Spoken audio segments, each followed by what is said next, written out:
Hey, what is up, guys, and welcome back to Football Discussions. Today, we're coming at you with our 2020 NFL Draft grades. So we'll be grading each pick A through F. Well, actually, A plus through F. But let's get into it, starting off with the number one overall pick, where the Bengals took quarterback Joe Burrow out of LSU. Everyone knew this was going to happen. It's been known for like 3 months now, ever since he really won the national championship. This has been set in stone. Fantastic player, best quarterback in this class. One of the better quarterbacks I've ever seen out of college. Super talented, great accuracy. I think he's going to be a great fit in the Bengals system, and he's getting an A, or the Bengals are getting an A plus for this pick. Fantastic pick for the Bengals. At number 2, we saw the Washington Redskins get Chase Young, the edge rusher out of Ohio State. So 1 and 2 on my big board are the first two off the board. Chase Young is a beast, best defensive player in this class, and the Redskins just made their front seven ridiculous. This is a great value pick and a great player, and it is an A plus for the Redskins. At number 3, we saw the Lions go Jeff Okudah, cornerback out of Ohio State. It is a need, but they did sign Desmond Trufant, so I think that interior defensive line or linebacker could have been picked elsewhere, but regardless, they definitely needed cornerback still, and it was a super good pick at great value. I think he was my 4th player overall, and they took him at 3, so I'm giving the Lions an A, and their secondary just became pretty good in Detroit. At number 4, we saw the Giants go Andrew Thomas, the offensive tackle out of Georgia. This was kind of the first surprise of the night. I had Tristan Wirfs here for a while. Could have even seen Jedrick Wills be the pick here, but having Andrew Thomas here was kind of a shocker. Regardless, Thomas is a great player. He was my 3rd rated tackle in the class, and they took him as the first tackle off the board. So it isn't the best value for me, but again, it was a team need, and I'm really happy that they went tackle instead of linebacker. I think that Isaiah Simmons is a fantastic player, but taking him at 4 instead of tackle when tackle is by far your biggest need wouldn't have been smart. So I'm glad that Gettleman went the tackle route. So I'm giving him an A minus on this pick, which is one of the highest grades Gettleman has probably ever gotten on draft day. At 5, the Dolphins did not overthink this like the media did. We all thought Justin Herbert was going number 5. I can say for myself, I thought Justin Herbert was going number 5. I'm happy that the Dolphins didn't think it. To me, Tua is the far better player, super talented, and this gives him an opportunity to come in and hopefully, rest a few games if the Dolphins want to start Rosen, and then he can come in halfway through the season and show us what he got. I don't want him starting right away. I don't think that's best for him. But again, I'm glad that the Dolphins picked him. The injury concern is there, yeah, but I think he's so much more talented than Justin Herbert. So good value, and it was definitely a huge team need. So I'm giving it an A minus for the Dolphins just because of that injury concern. At 6, we saw the Chargers go Justin Herbert, the quarterback out of Oregon. To me, Herbert is a bust, and I don't like him. I think he reminds me of Blaine Gabbert. The arm strength is there, yeah, but the accuracy really isn't, and his reads really aren't. And he struggled versus big competition at Oregon all year. However, it was a huge team need for the Chargers. I don't think Tyrod Taylor is the future. However, I do think that Tyrod Taylor being there gives Herbert a year to develop, which I think was a smart move by the Chargers. So while I don't like the player, I do like the value of the pick, so I am going to give it a B. At 7, I have the Panthers took Derrick Brown, the interior defensive lineman out of Auburn. Kind of a shock for me. I think Isaiah Simmons probably would have been the pick in my opinion, but interior defensive lineman was definitely a need for them, and boy, can he wreck an offensive line and get to the quarterback, stop the run, talented player. Like I said, Isaiah Simmons was the better player, and I believe he should have been picked here, but again, great value, and Derrick Brown is by no means a bad player, so I am giving it an A. Would have been an A plus if it was Isaiah Simmons. At 8, the Arizona Cardinals decided to take Isaiah Simmons. This is great value. He was my 3rd overall player, and they got him at 8. Talented player. Can play anywhere on the defense, and that's the kind of guy that the Cardinals need. It was funny. The Cardinals were kind of one of the only teams in like the top 10 that I didn't have Isaiah Simmons ever going to. And that's probably why he ended up there, because mock drafts never work. But a talented player can get to a quarterback off the edge. He can be an off-the-ball linebacker. He can be a nickel. He can be a safety. So much versatility. And like I said, 3rd overall player, so great value for the Cardinals, giving them an A+ here. At 9, the Jaguars went C.J. Henderson, cornerback out of Florida. Henderson's a beast. Super great in coverage. His tackling is something that scouts say is a knock on his ability. I think that he's still a talented coverage guy, and it was a team need. I think that it was a good pick, but Was it best player available? No, but like I said, team needs. So I am going to give it an A-. This could be a borderline A. It is good value for Henderson. At 10, the Browns went Jedrick Wills, the offensive tackle out of Alabama. To me, Wirfs is the best offensive tackle in this class. However, the Browns got Jack Conklin, who is playing the right tackle, and Wirfs is also a right tackle, and so is Wills. But I think Wills showed more versatility out of Alabama than Wirfs did at Iowa to play the left tackle position, and I think that's what influenced the Browns' position. They could have gone Becton, but I think they wanted one of the better tackles, and to them that was Wills and Wirfs, and they decided to go Wills, the guy out of Alabama, talented player. Super good, and I like to pick a lot for the Browns, so I'm going to give it an A. At 11, I have the Jets went MEKHI Becton, offensive tackle out of Louisville. Becton is a beast and can slide in at left tackle and play right away. The Jets need two bookends, and to me, Wirfs was a far better player than Becton, so I would have loved them to go Wirfs here at 11. But Becton is a talented player and is a great run blocker. He needs to develop more as a pass blocker, but I think he'll make an impact immediately on the Jets, which is why I'm going to give it a B+. And like I said, I wish I would have gone Wirfs. I think he would have been the better player. So the value there is why this is a B+, but it's not a terrible pick by any means for the Jets. At 12, the Raiders went Henry Ruggs, the third wide receiver out of Alabama. Ruggs is a really good player. Ruggs has speed. He has the hands. I think he's a talented player. My wide receiver rankings went Ceedee, Ruggs, Jeudy. I think those are all interchangeable. All can be mixed around, and I think scheme fit wise, Ruggs fits right in with the Raiders, and I think Gruden is going to get a new toy. So I like to pick a lot. Ceedee was my number one, which is why I'm giving it an A-, but I think this could be a borderline A as well. At 13, we had our first trade of the night. The Buccaneers moved up to select Tristan Wirfs, the offensive tackle out of Iowa. I mentioned his name a couple times in this video. Was my number one tackle. Great value for the Bucs.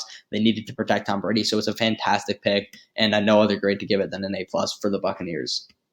At 14, the 49ers went JAVON, the interior defensive lineman out of South Carolina.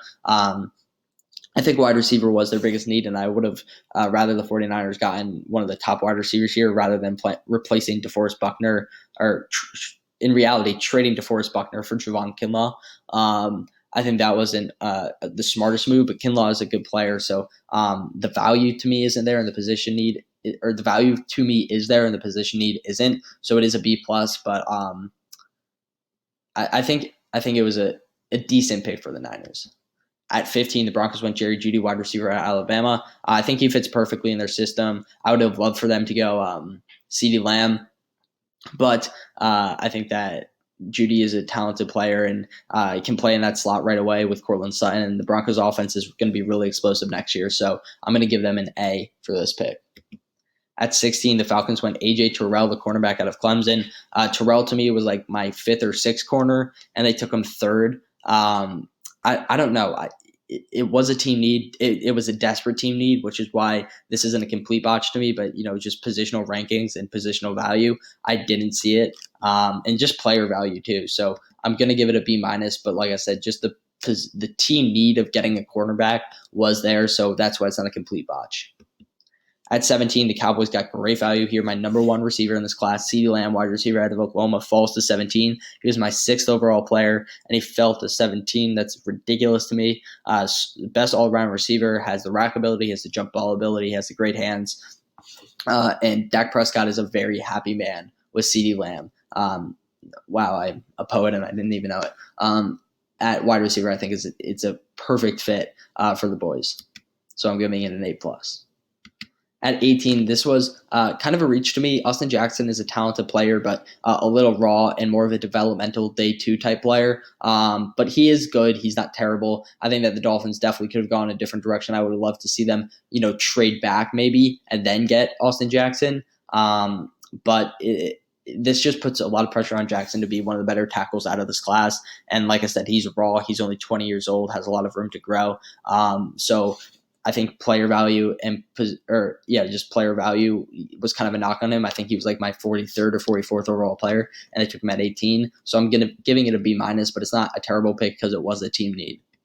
at 19, this was a horrible pick, a terrible pick, and I'm sure Mayock's going to prove me wrong because he's Mayock, and this guy's going to end up being insane. But Damon Arnette had day 3, day 2 talent.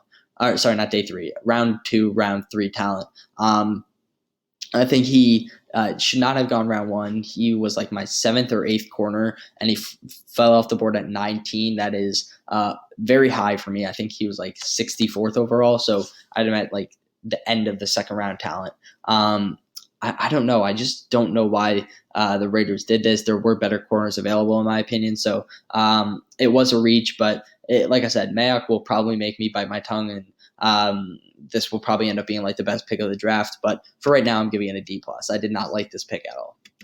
At 20, I did like this pick with the Jaguars going CLYDE CHAISSON, the edge rusher out of LSU. Here, CHAISSON is a talented player, can get to the quarterback, and this gives the Jaguars the ability to trade away Yannick Ngakoue because now you have a fantastic pass rushing duo with CHAISSON and Allen coming off your edge at the linebacker spots. I think it's going to be a fun year in Jacksonville for these two. They're going to wreak havoc on opposing defenses, and CLYDE is a young player. He's still developing, and the athleticism and freak ability is already there. Once he's coached up, he's going to be a dangerous player in this league, and I love this pick. He was my 10th overall player, and they got him at 20. It's an A+ for the Jags. At 21, this was a horrible pick. Don't know why the Eagles did it. Justin Jefferson was there, and you got Nelson Aguilar instead. And Jalen Reagor, he's a guy that drops the football. That's what you were trying to steer away from. And Jalen Reagor ranked 30 out of 32 receivers in this class in catch percentage. He drops the football often, and he's fast, I guess. But Justin Jefferson had a faster 40 time than him. So if that was your argument, then I don't even know why the Eagles did this. It wasn't a smart pick, but it was a positional need, so they're not getting a D, but it is going to be a C. Probably should be a C- for the Eagles. At 22, on the other hand, the Vikings got lucky. Justin Jefferson fell to them. He was, right up in that group of Ceedee, Ruggs, and Jeudy to me. I think he was right up in there. It was my 4th overall wide receiver, but ranked at number 13 overall on the big board, and they got him at 22. Great value for the Vikings and a fantastic pick. I'm giving it an A+. At 23, we had our first trade of the night, the Chargers trading up to get Kenneth Murray, the linebacker out of Oklahoma, with the Patriots. I like this pick a lot for the Chargers. I like the fact that they trade back up. I think they're in a win now mode as a team, and they think they have a fantastic roster, which they do. And the only positions they really need to address were offensive line, linebacker, and quarterback. And they already addressed 2 of those in the first round. Obviously, they traded away their second round pick. And I don't know if they traded away their third round pick, but I would love them to get an offensive tackle at some point in this draft. We'll see how that pans out. But great value. I would just say that they gave up a little too much because, again, they need to plug in that offensive tackle. But they are getting an A here. At 24, the Saints are going Cesar Ruiz, interior offensive lineman out of Michigan. Now, Ruiz is a good player, don't get me wrong. I think it was a solid pick for the Saints, and they needed interior offensive line. I would have rather them gone Jordan Love, who is a need because, Drew Brees has basically committed to retirement this year after this season. And I think wide receiver was a need. You could have gotten a guy to play alongside Michael Thomas. I know they brought in Emmanuel Sanders, but I think that's only a 1-year deal, so that's obviously not a long-term solution by any means. I think that it was a good pick, but it wasn't the smartest. I think there was a lot of other directions they could have gone. So I am giving it a B, but not a terrible pick for the Saints. At 25, we had another trade here. The 49ers traded up from 30 to 25 with the Vikings to get Brandon AIYUK, the wide receiver out of Arizona State. Brandon AIYUK is a beast, and I think that it's a perfect toy for Kyle Shanahan to play with. And him and Deebo Samuel is going to be a fun combination for years to come. They need a wide receiver, and they got him here. I wish they did it in the top or at the 13 spot or even 14 after the trade, like I said earlier, but but this is not a bad consolation prize. And Brandon AIYUK is a beast at the wide receiver position. I'm giving it an A. At 26, this was a trade that I did not necessarily like by the Packers. Rodgers came out and said they wanted to play till he's 40 last month, right? So and then you come in and you draft a quarterback basically saying, yo, you got basically 2 years left, and then we're putting in this kid because you can't draft a first-round quarterback and have him sit on your bench for more than 3 years, in my opinion. I think that's not something you can do. So Rodgers' time in Green Bay is coming to an end, essentially, is what I'm trying to say. And I don't think that was the right message to send to Aaron Rodgers. I think that's just going to make him more whiny and cranky than normal. So not the best pick here for the Packers. I am giving it a B- because they did need a quarterback somewhat, but it wasn't a desperate need. This honestly should be a C, but I guess they did need him somewhat. At 27, this was a pick that I did not see coming. The Seahawks went Jordan Brooks, the linebacker out of Texas Tech. Brooks is a decent player, I guess, but not great positional value and not great value. I think Patrick Queen was better than him. I think I had this guy at like 70th overall, so third-round talent, and they picked him at 27. I'm not a fan of this pick, but experts were saying it wasn't terrible, and obviously the experts know more than me. So as I wanted to give this a D+, I actually am going to give it a C because people seem like or the experts are saying there's some potential there. So I'll ride out with that and give it a C, not a D+. At 28, the Ravens went Patrick Queen, the linebacker out of LSU. Queen is a beast, great in coverage and great at stopping the run. The Ravens needed a linebacker. It was a perfect fit, a match made in heaven, something that I've had mocked for a really long time, the Ravens going linebacker, especially Patrick Queen. So I like the pick a lot, and I'm giving it an A for the Ravens.